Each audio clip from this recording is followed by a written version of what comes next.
ও যুবক, আজরাইলের বিকট চেহারা দেখা তোমার পাশে মা বসে আছে তাকে চিনবা না, তোমার পাশে বাবা বসে আছে তাকে চিনবা না, তোমার পাশে ভাই বসে আছে তোমার ভাইকে তুমি চিনবা না। এই আজরাইলকে দেখা মাত্র গলাটা শুকায়া যাবে। আল্লাহর হাবিব বলেন 7 সমুদ্র 13 নদীর পানি যদি মুখের মধ্যে ঢেলে দেয়, এক ফোঁটা পানি তৃষ্ণাও মিটবে না, একটু তৃষ্ণাও তার মিটবে না। একটা কথা মনে রাখবেন, আজরাইলে যখন ঘরের দরজায় চলে আসবে, আজরাইলকে দেখা মাত্র রগগুলা টাস টাস করে ছিঁড়ে যাবে, হাড্ডিগুলা টাস টাস করে কমে যাবে। বন্ধুরে আমার নবী আপনার নবী বলেন এই মরণ বড় কঠিন। এই মরণের পরে যারা জিহ্বার মধ্যে কামড় দেয়, এই চোখ দুইটা উল্টায়া দেয়, মরণের পরে যারা চোখ উল্টায়া দেয়, পায়খানা প্রস্রাব করে বসায়া দেয়, আল্লাহর হাবিব বলেন তার লক্ষণটা বেশি ভালো না। ইয়া রাসূলুল্লাহ, ইয়া হাবিবাল্লাহ, নবী গো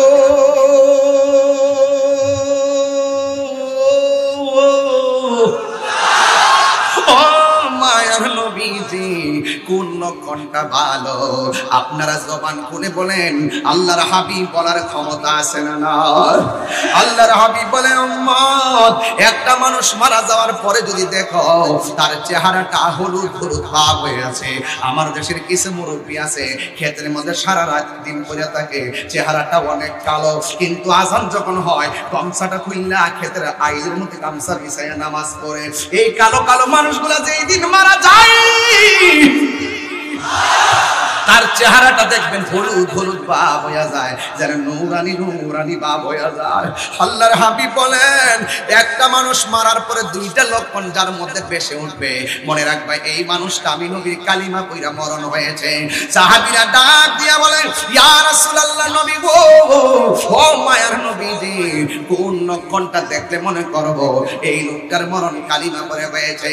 আল্লাহর হাবিব ডাক দিয়া বলে একটা মানুষ মারা যাওয়ার পরে যখন দেখবা চেহারাটা হলুদ হলুদ ভাব দেখা যায়, ইয়া আল্লাহ আল্লাহ গো, আমি তাহিরি চেহারাটা হলুদ হইবনি, উল্লাপাড়া এই মোহনপুরের মানুষগুলোর চেহারা হলুদ হইবনি, আজকে দেখতেছি বড় পাঙ্গাশির ইউনিয়নের মানুষগুলোর চেহারা হলুদ হইবনি। ইয়া ও আল্লাহ, আমরা মরার পরে আমাদের কপাল ঘামবেনি। আল্লাহর হাবিব বলে ও সাহাবীরা, যারা মরার পরে চেহারাটা ঘেমে যায়, কপালটা ঘামে, এই জায়গাটা ঘামে, কপাল ঘামে আর চোখের পাতি ঘামে, আর যার শরীরটা ঘামে তার মরণটা সাধারণ হয় নাই। দেখবেন কিছু কিছু মানুষ আছে যখন তারা জানাজার ময়দানে নিয়ে যায়, এমন একটা চেহারা বাহিরে হয়, এমন সুন্দর চেহারা, এত সুন্দর চেহারার মানুষটা দেখা যায়, এই চেহারাটা দেখে বোঝা যায় লোকটা মনে হয় কালিমা পরে পরে মরণ হয়েছে। এই জন্য আমার নবী আপনার নবী বলেন এই পৃথিবীর মানুষ মরণ বড় কঠিন, আবার মরণ বড় সহজ। এই জন্য আমার নবী আপনার নবী বলেন এমন ভাবে দুনিয়ার জিন্দেগিটা গঠন করে যান। মনে রাখবেন, দিলটা পরিষ্কার রাখবেন, অন্তরটা সাফ রাখবেন, পাবলিকের পিছে আপনার ঘুরতে হবে না। আমার দাদা হুজুর আল্লামা ফয়জুদ্দিন শাহ রহমাতুল্লাহ আলাইহি বলতেন আমি টাকার পিছে আমি ঘুরি না, টাকা যে দেয় আমি তার রাতের বেলা চোখের পানি ফেলায় ফেলায় ডাকি, যখন আমি তারে ডাকি তখন আমার টাকার অভাব হয় না। কথা বলেন ঠিক কিনা? এই জন্য হাম হাম করবেন না, কথা বলবেন না। আমি কিন্তু আপনারা জানেন নীরব পরিবেশ পেলে অনেক কথা বলতে পারি। দিলটাকে পরিষ্কার রাখবেন, 3টা বিষয়ের প্রতি যত্নশীল হবেন। 1 নম্বর হলো অন্তরটাকে পরিষ্কার রাখবেন, 2 নম্বর দেহটার প্রতি যত্ন নেবেন, 3 নম্বর ড্রেসের প্রতি যত্ন নেবেন। এই দিলটা যদি ভালো থাকে, অযুবক দিলটা যদি খারাপ থাকে, আর আপনি যদি কবর দেশে যান, অন্তর যদি খারাপ থাকে, আর যদি আপনি কবরে যান, বাসগুলা পচার আগে আপনার দেহটা পচে যাবে। কথা বলেন ঠিক কিনা? কিছু মুনাফিক আছে কিনা বলেন? আরে মুনাফিকের মুখের মধুর মিষ্টি কথাই বিশ্বাস করো না। কথা বলেন ঠিক কিনা? আমার দেশের কিছু মুনাফিক আছে, আরেক বেচারার ক্ষেত দেয় আর কুদাল দিয়া কেটে 4 ভাগ, এইভাবে বাঁকা করে নিজের জমিন বাড়ায়। এই লোকটাই আবার মসজিদে সাধু বেশে যায় বলে এই যে মুসল্লি কাতারটা সোজা করে। ওরা মুনাফিক। এই মুনাফিকদের কারণে সমাজের মধ্যে অশান্তি সৃষ্টি হয়।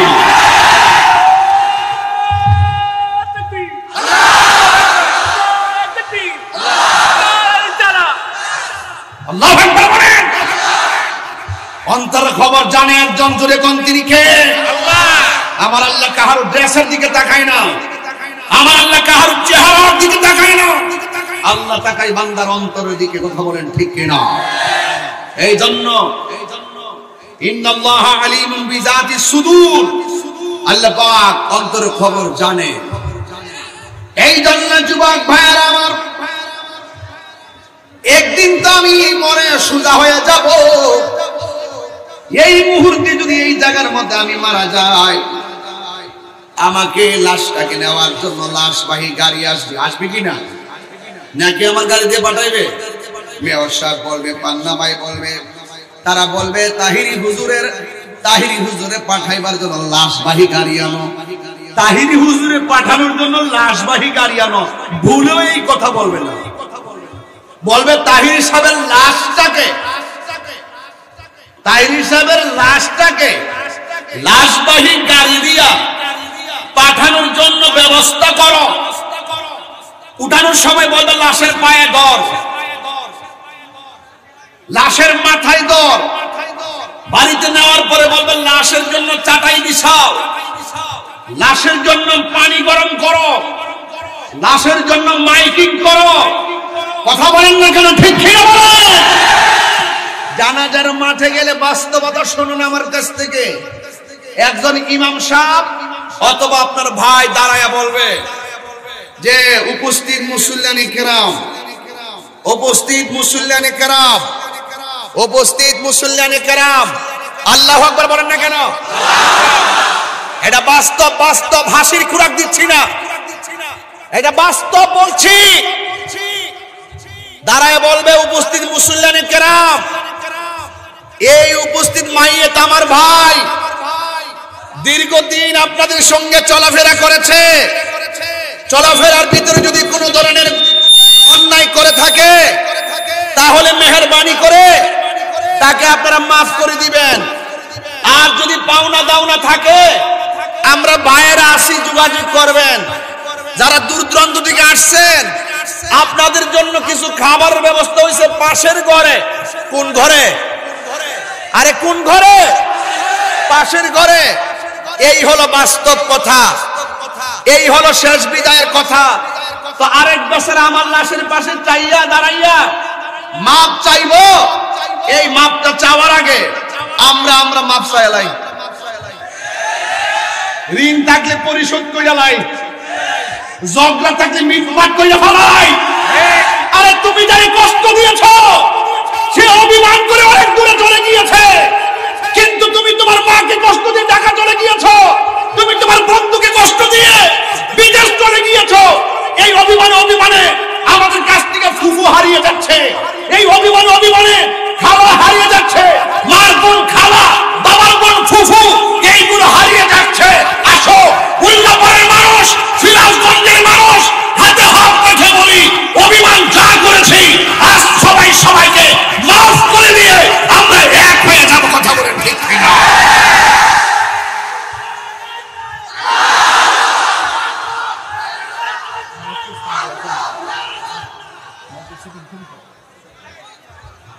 আমার যুবক ভাইরা, এটা কি কোনো খারাপ সিদ্ধান্ত দিয়েছি?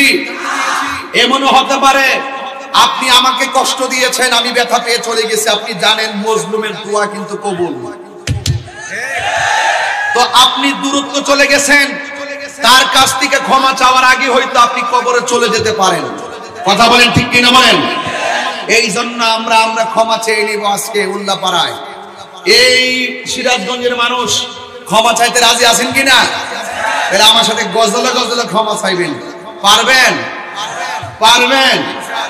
যে ডিস্টার্ব করতেছেন এটা কিন্তু মনে রাখবেন। শুধু এই দুই পাশ যে ডিস্টার্বটা আমাকে করতেছেন এটা মনে রাখবেন।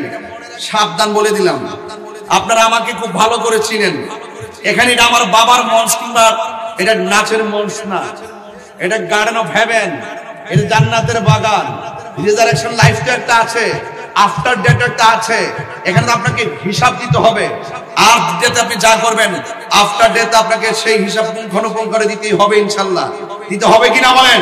ফামান ইয়ামাল মিসকালা যাররাতিন খাইরান ইয়ারা ওয়া মান ইয়ামাল মিসকালা যাররাতিন শাররান ইয়ারা। আপনার কারণে আমার ডিস্টার্ব হলে, আমি যদি ব্যথা পাই, নবীর কথা বলতে গিয়ে জবাব আমি দিব না, আপনাকে দিতে হবে। লাস্ট ওয়ার্নিং বলে দিলাম, সবাই কণ্ঠ মিলিয়ে একজন আরেকজনের কিছু ক্ষমা চেয়ে নিব। রাজি আছি সবাই?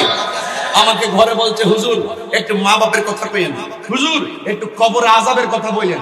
আমি তার কথাটা কানে বাজতেছে, এই জন্য ওয়াজটা গুছায় আমি নিয়ে যাচ্ছি আসল জায়গাতে। দিলটা নরম করতে হবে। আপনি তো জানেন না জাহান্নামের আগুন ধরাবে কি দিয়া জানেন? মানুষ দিয়া। কি দিয়া? ওয়াকুদুহান নাস ওয়াল হিজারা উইদ্দাত লিল কাফিরিন। জাহান্নামের আগুন ধরাবে মানুষ দিয়া, জাহান্নামের আগুন ধরাবে পাথর দিয়া। মানুষ পাইলে জাহান্নাম খুব খুশি, কিন্তু মানুষের একটা জিনিসকে জাহান্নাম ভয় পায়, সেটা হলো চোখের পানি।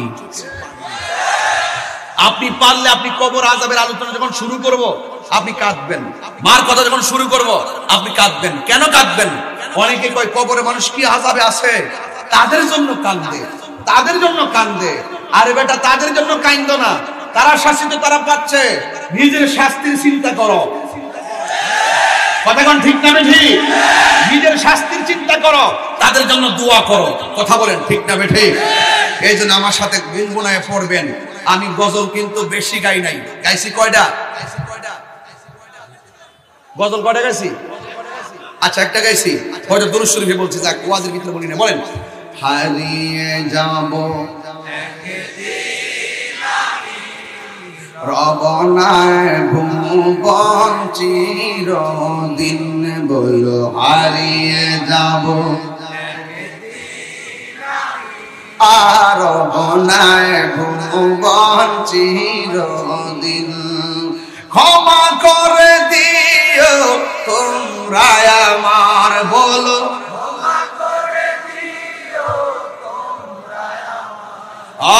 ভুল করে তাকি যদি কোনদিন, হারিয়ে যাব একদিন আমি রমনায় ভুবন চিরদিন, বল হারিয়ে যাব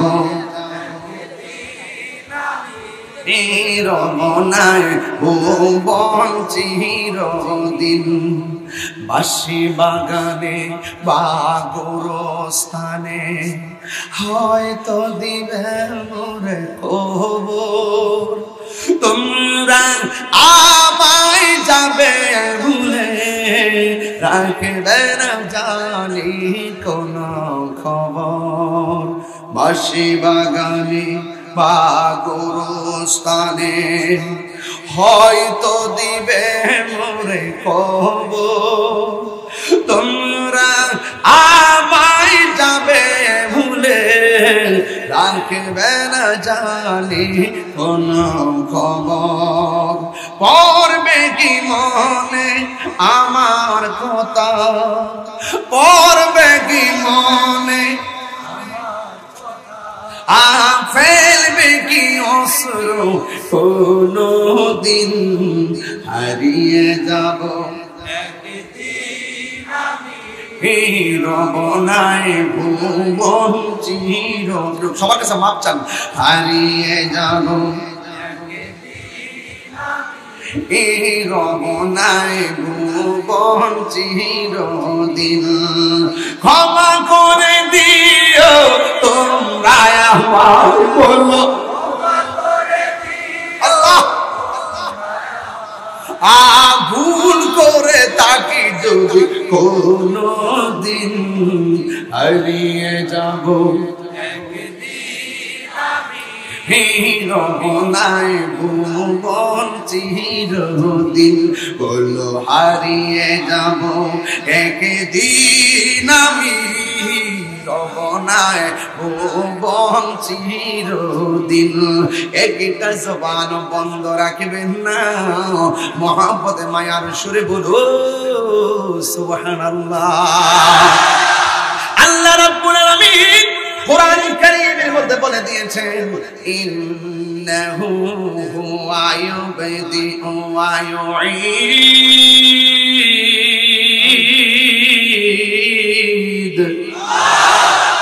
আল্লাহ রাব্বুল আলামিন কোরআনে বলেছেন, নিশ্চয়ই আমি আল্লাহ তোমার শুরুর মালিক, আমি আল্লাহ তোমার শেষের মালিক। কথা বলেন ঠিক কিনা? আল্লাহ রাব্বুল আলামিন বলেন, কাইফা তাকফুরুনা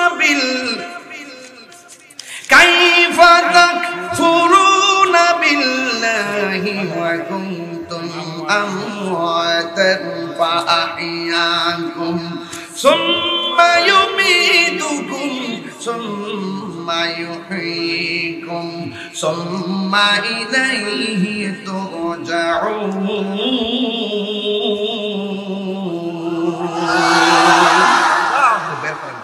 আল্লাহ রাব্বুল আলামিন বলে, ও বান্দা, বান্দারে, তোরা আমি আল্লাহরে কেমনে অস্বীকার করস? তোরা তো ছিলি মুর্দা, জবান খুলে কোন জিন্দা বানাইছে কে? আমরা আল্লাহকে অস্বীকার করতে পারি না রে বাবা। এই হাতের চামড়া এইদিকে না দিয়া যদি এইদিকে দিত, আমরা গরম ধরতে পারতাম না। আচ্ছা ভাই বলো দেখি, রাত্রি কেন কালো? সূর্যি মামা কোথা হতে পেল এত আলো? কোকিল কেন এত কালো? ফর্সা কেন বক? চিনি কেন এত মিষ্টি? তেঁতুল কেন টক? ডিমগুলি সব একই রঙের, পার্থক্য নেই মুটে। সাদা কালো বাচ্চাগুলো কেমন করে ফুটে? জোরে জোরে কি সুবহানাল্লাহ বলা যায় না? হায় রে, জিহ্বা এমন একটা জিনিস, এই জিহ্বার ভিতরে চিনি দিলেন, জিহ্বায় চিনি লাগলো মিষ্টি, আবার এই জিহ্বার ভিতরে টক দিলে লাগলো টক। এ বন্ধু, 70 থেকে 80টা স্বাদ এই জিহ্বা দিলে বোঝা যায়। কিন্তু যুবক ভাইরাই আমার, এই 70 থেকে 80টা আবার এই স্বাদ এই জিহ্বার ভিতরে বোঝা যায়। জিহ্বা হলো একটা, এক জিহ্বা থেকে রং বেরঙের স্বাদ যিনি অনুভব করায়। জবানটা খুলে কোন তিনি কে? আরো জোরে জোরে কোন তিনি কে? বন্ধুরে আমার, আল্লাহর কয়, কাইফা তাকফুরুনা বিল্লাহ ফাবিআই আলাই রাব্বিকুম তুকাযিবান।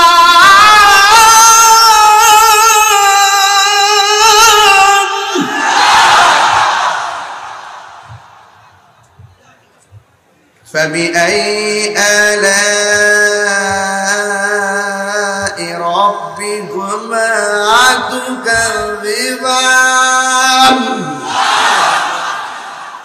গান গাইতেছি, সব সোজা করে ভালো। ধর্মের সঠিক মেসেজ দিতে হবে। বাহিনী সম্প্রীতি বান্ধব মানুষ, প্রশাসন বান্ধব মানুষ, এই দেশটাকে সুন্দর করে সাজাতে হবে। যেখানে উগ্রতা থাকবে না, বোমাবাজি থাকবে না, সন্ত্রাসী থাকবে না, চাঁদাবাজি থাকবে না, দুর্নীতি থাকবে না, জঙ্গিবাজি থাকবে না, জ্বালাও পোড়াও থাকবে না। থাকবে শুধু শান্তি, থাকবে ভালোবাসা, থাকবে একতা, থাকবে সৈন্য, থাকবে ব্যক্তিত্ব। এটার নামই হল ইসলাম। কথা বলেন, হাত করে বলেন, ঠিক কিনা?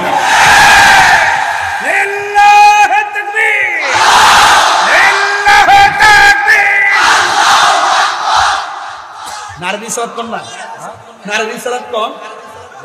নারী সালাত কোন না? কোন কোন কোন? লিল্লাহি তাকবীর, আল্লাহু আকবার, নারী তাকবীর, নারী সালাত, নারী রিসালাত, ইয়া রাসূলুল্লাহ, মারহাবা গো, তাকবীর, আল্লাহু আকবার। আমরা জওয়ান বক্তা দেখছেন, আমরা আমাদের মধ্যে মিল আছে। কথা ঠিক কিনা? এই যে এখানে লেখছে আল্লাহু আকবার, এর দূরই আল্লাহু আকবার এতটুকু লেখছে। এখানে মেয়র সাহেবের নাম আছে, ভারপ্রাপ্ত ভাইস চেয়ারম্যানের নাম আছে, তাহিরি হুজুরের নাম আছে, প্রধান অতিথি আছে, সভাপতি আছে, সব আছে। এখন আল্লাহর নাম আছে, নবীর স্লোগান কই? এই ভুল আগে চলছে, এইগুলা কইরা দলাদলি হইছে। এই দলাদলি আর চলবে না। লা ইলাহা ইল্লাল্লাহর ওয়াহদানিয়াতের স্লোগান, মুহাম্মাদুর রাসূলুল্লাহর রিসালাতের স্লোগান। আল্লাহ মানা নবী মানা নয়, নবী মানলেই আল্লাহ মানা হয়, ঠিক না?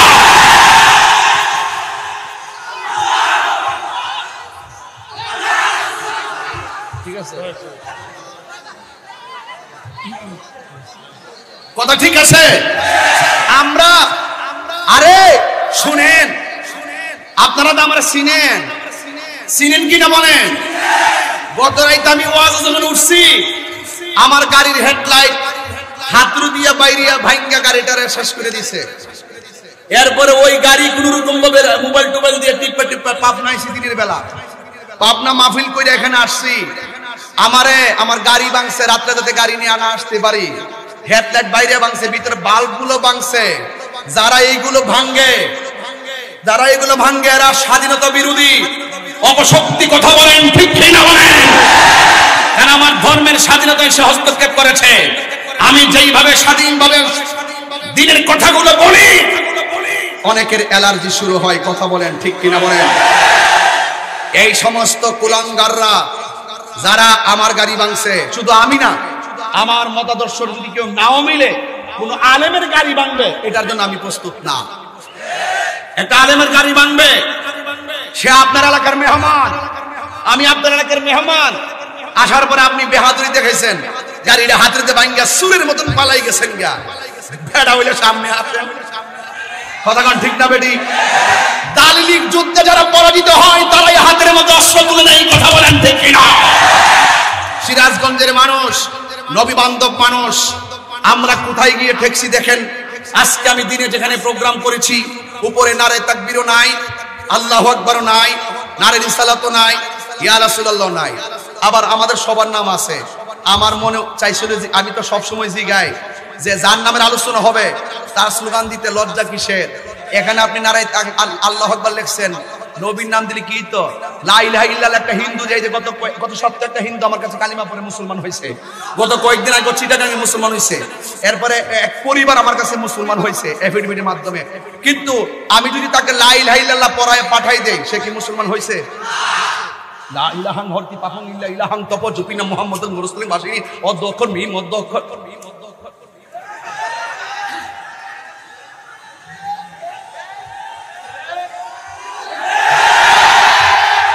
শুধু লা ইলাহা ইল্লাল্লাহ বললে কি মুসলমান হবে? আল্লাহ যে একজন আছে ইহুদিরা জানে কিনা, খ্রিস্টানরা জানে কিনা, হিন্দুরা জানে কিনা? তো আল্লাহ শুধুমাত্র জানলে চলবে না, নবীকে মানতে হবে। কথা বলেন ঠিক না বেটি? তাইলে নবীকে মানতে হবে। এই জন্য লা ইলাহা ইল্লাল্লাহ মুহাম্মাদুর রাসূলুল্লাহ, এই দুইটা আপনি দুইটা স্লোগান দিবেন, একটা ওয়াহদানিয়াতের স্লোগান আর একটা রিসালাতের স্লোগান। আমরা এই দলাদলি করতে করতে একজনে ভাগ হইছে এইটা, আরেকজনে এইটা। পুষ্টা দেখলে বোঝা যা, একজনে ক এটা যাইস না, এটা নারে রিসালা ইয়া রাসূলুল্লাহ, এটা বেদাতীদের মাহফিল, এটা যাইস না। আর একজনে ক এই এটা মানে দ্বীন ইসলাম লেখছে রে, এই মাহফিলে যাইস না। এই দেখেন স্লোগানের ভিতরে, পুষ্টাটার ভিতরে আমরা দলাদলি ঢুকাই দিছি। যখন এইভাবে ঢুকাই দিছি, ওই ইসরায়েলের গুন্ডা বাহিনীর টের পাইছে। ইসরায়েলের গুন্ডা বাহিনীর টের পাইয়া আমরা মাননীয় প্রধানমন্ত্রী কিন্তু সৌদি আরব যাইও প্রতিবাদ করছে ইসরায়েলের বিরুদ্ধে। আপনি পাইছেন না জানেন? ওয়াইসি সম্মানে করে নাই, গিয়ে ওখানে কিন্তু প্রতিবাদ করছে। এই আমরা যখন ঠেলাঠেলি শুরু করছি, তখন ইহুদিরা বুঝতে পারছে আরে মুসলমানদের মধ্যে মিল নাই, একটার দলে আরেকটা আসে না। মারে যে হুঙ্কার দিতে ফাও, এর মধ্যে ঐক্য নাই, এর মধ্যে বিভাজন। এই যখন অবস্থা, মুসলমানদের কিবলা দখল করার ষড়যন্ত্র করেছে। এখন আজকে থেকে সিরাজগঞ্জবাসী এই পুস্টার নাম লেখে ঠেলাঠেলি চলবো। এখন লিখবেন নারায়ে তাকবীর, আল্লাহু নারায়ে রিসালাত, ইয়া রাসূল। কোনো সমস্যা নাই, বলেন লা ইলাহা ইল্লাল্লাহ, বলেন লা ইলাহা ইল্লাল্লাহ মুহাম্মাদুর রাসূলুল্লাহ সাল্লাল্লাহু আলাইহি ওয়াসাল্লাম। জোরে কোন ঠিক কিনা? আমার যুবক ভাইরা, সাউন্ড নাই, মাইকের আওয়াজ নাই। এই রাখো রাখো রাখো, এই মাইকের আওয়াজ এখন আসছে? এখন আসে নাই, সব সমস্যা আমি আইলই। বাবা আপনাদেরকে একটা কথা বলি, আপনারা যখন দাওয়াত করবেন মেয়র সাহেব বইলা দেয়া যায় আমাদের লোক তো দিনে দিনে বাড়তেছে নবীর উম্মত, ঠিক কিনা? মাঠগুলো বড় হলে ঠিক এই মানুষগুলো কিন্তু বাইরে দাঁড়ানো, এগুলো বসলে আরো বিশাল দেখা যাইতো। আর আপনারা করবেন কত? মাঠকে আর কম বড় করছেন, মানুষ বেশি হয়েছে আর কি।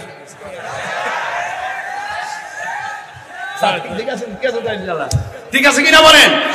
এটা একটা দিনের সৌন্দর্য যে দিনের ওয়াজ শোনার জন্য তারা ধাক্কাধাক্কি করতেছে, ওরা সিনেমা হলে টিকিট কাটতে ধাক্কাধাক্কি করছে না।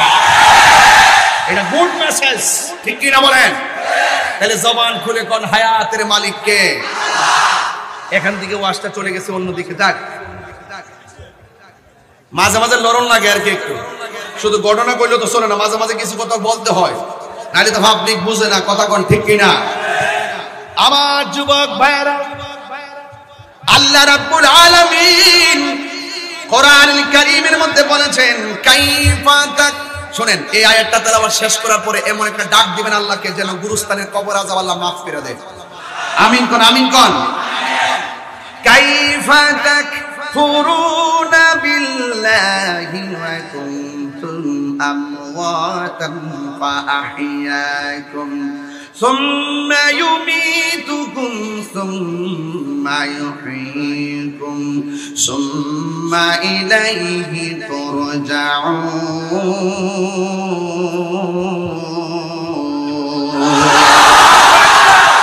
আল্লাহ রাব্বুল আলামিন বলেন, তোমরা কিভাবে তোমার রবকে অস্বীকার করছো?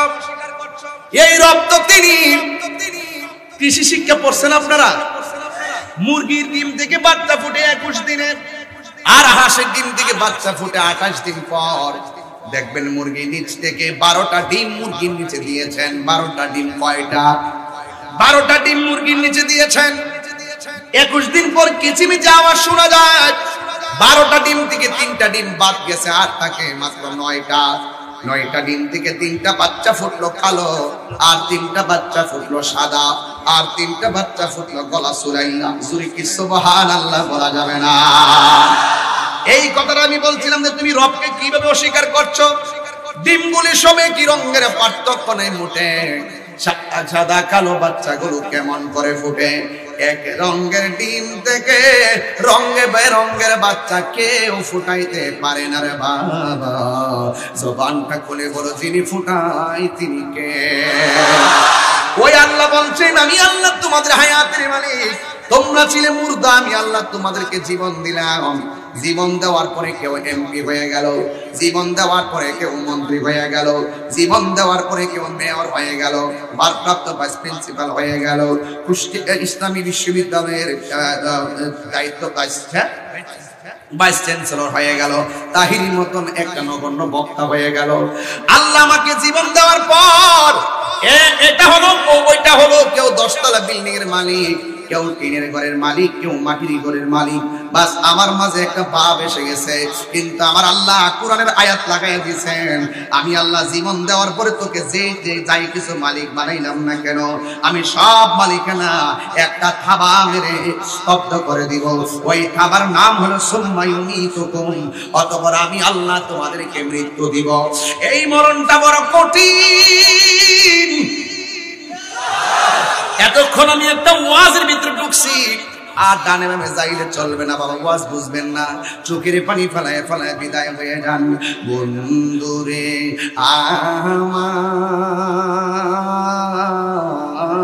আমার, এই মরণটা বড় কঠিন, এই মরণটা বড় কঠিন। আমার নবী বলে, জীবন্ত বকরি গায়ে থেকে চামড়া জীবন্ত টান্না করলে বকরি যেমন কষ্ট হয়, এই আজরাইলে যখন ধাও মারবে তখন তোমার মাঝে সাকরাতুল মউতের কষ্ট শুরু হয়ে যাবে। আরে রূহ নেওয়ার সময় তো কষ্ট আছেই, কিন্তু আজরাইল যখন তোমার দাওটা মারবে, ও যুবক, আজরাইলের বিকট চেহারা দেখা তোমার পাশে মা বসে আছে, তাকে চিনবা না। তোমার পাশে বাবা বসে আছে তাকে চিনবা না, তোমার পাশে ভাই বসে আছে তোমার ভাইকে তুমি চিনবা না। এই আজরাইলকে দেখা মাত্র গলাটা শুকায়া যাবে। আল্লাহর হাবিব বলেন 7 সমুদ্র 13 নদীর পানি যদি মুখের মধ্যে ঢেলে দেয়, এক ফোঁটা পানি তৃষ্ণাও মিটবে না, একটু তৃষ্ণাও তার মিটবে না। একটা কথা মনে রাখবেন, আজরাইল যখন ঘরের দরজায় চলে আসবে, আজরাইলকে দেখা মাত্র রগগুলা টাস টাস করে ছিঁড়ে যাবে, হাড্ডিগুলা টাস টাস করে কমে যাবে। বন্ধুরে আমার নবী আপনার নবী বলেন এই মরণ বড় কঠিন।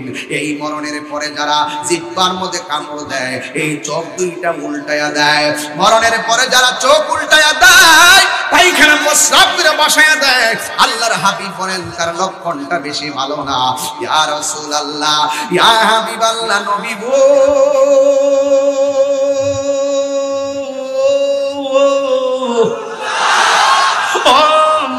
নবীজি কোন লক্ষণটা ভালো? আপনারা জবান খুলে বলেন, আল্লাহর হাবিব বলার ক্ষমতা আছে না? আল্লাহর হাবিব বলে উম্মত, একটা মানুষ মারা যাওয়ার পরে যদি দেখো তার চেহারাটা হলুদ হলুদ ভাব হয়ে আছে। আমার দেশের কিছু মুরব্বী আছে ক্ষেতের মধ্যে সারা রাত দিন পড়ে থাকে, চেহারাটা অনেক কালো, কিন্তু আজান যখন হয় গামছাটা খুললা ক্ষেতের আইলের মধ্যে গামছা বিছাইয়া নামাজ পড়ে। এই কালো কালো মানুষগুলা যেই দিন মারা যায় তার চেহারাটা দেখবেন হলুদ হলুদ ভাব হয়ে যায়, যেন নূরানি নূরানি ভাব হয়ে যায়। আল্লাহর হাবিব বলেন একটা মানুষ মারার পরে দুইটা লক্ষণ যার মধ্যে বেশি উঠবে, মনে রাখবে এই মানুষটা আমি নবীর কালিমা কইরা মরণ হয়েছে। সাহাবীরা ডাক দিয়া বলেন ইয়া রাসূলুল্লাহ, নবী গো, ও মায়ার নবীজি, কোন লক্ষণটা দেখলে মনে করব এই লোকটার মরণ কালিমা পড়ে হয়েছে? আল্লাহর হাবিব ডাক দিয়া বলে একটা মানুষ মারা যাওয়ার পরে যখন দেখবা চেহারাটা হলুদ হলুদ ভাব দেখা যায়, ইয়া আল্লাহ আল্লাহ গো, আমি তাহিরি চেহারাটা হলুদ হইবনি, উল্লাপাড়া এই মোহনপুরের মানুষগুলোর চেহারা হলুদ হইবনি, আজকে দেখতেছি বড় পাঙ্গাসির ইউনিয়নের মানুষগুলোর চেহারা হলুদ হইবনি। ইয়া ও আল্লাহ, আমরা মরার পরে আমাদের কপাল ঘামবেনি। আল্লাহর হাবিব বলে ও সাহাবীরা, যারা মরার পরে চেহারাটা ঘেমে যায়, কপালটা ঘামে, এই জায়গাটা ঘামে, কপাল ঘামে আর চোখের পাতি ঘামে, আর যার শরীরটা ঘামে তার মরণটা সাধারণ হয় নাই। দেখবেন কিছু কিছু মানুষ আছে যখন তারা জানাজার ময়দানে নিয়ে যায় এমন একটা চেহারা বাহিরে হয়, এমন সুন্দর চেহারা, এত সুন্দর চেহারার মানুষটা দেখা যায়, এই চেহারাটা দেখে বোঝা যায় লোকটা মনে হয় কালিমা পরে পরে মরণ হয়েছে। এই জন্য আমার নবী আপনার নবী বলেন এই পৃথিবীর মানুষ মরণ বড় কঠিন, আবার মরণ বড় সহজ। এই জন্য আমার নবী আপনার নবী বলেন এ সাহাবীরা রে, আমার নবী একদিন আনসারীর জানাজার নাম আনবারা ইবনে আযিব রাদিয়াল্লাহু তাআলা আনহু থেকে বর্ণিত, তিনি বলেন আমার নবী একদিন আনসারীর জানাজার ময়দানে গেছে, কিন্তু তখনও কবর পুরা শেষ হয় নাই। যেই মাত্র আমার নবী এই কবরটার দিকে তাকাইছে, তাকাইয়া হাতের মধ্যে একটা লাঠি মুবারক ছিল, এই লাঠি মুবারকটা মাটির মধ্যে গাইরা আল্লাহর হাবিব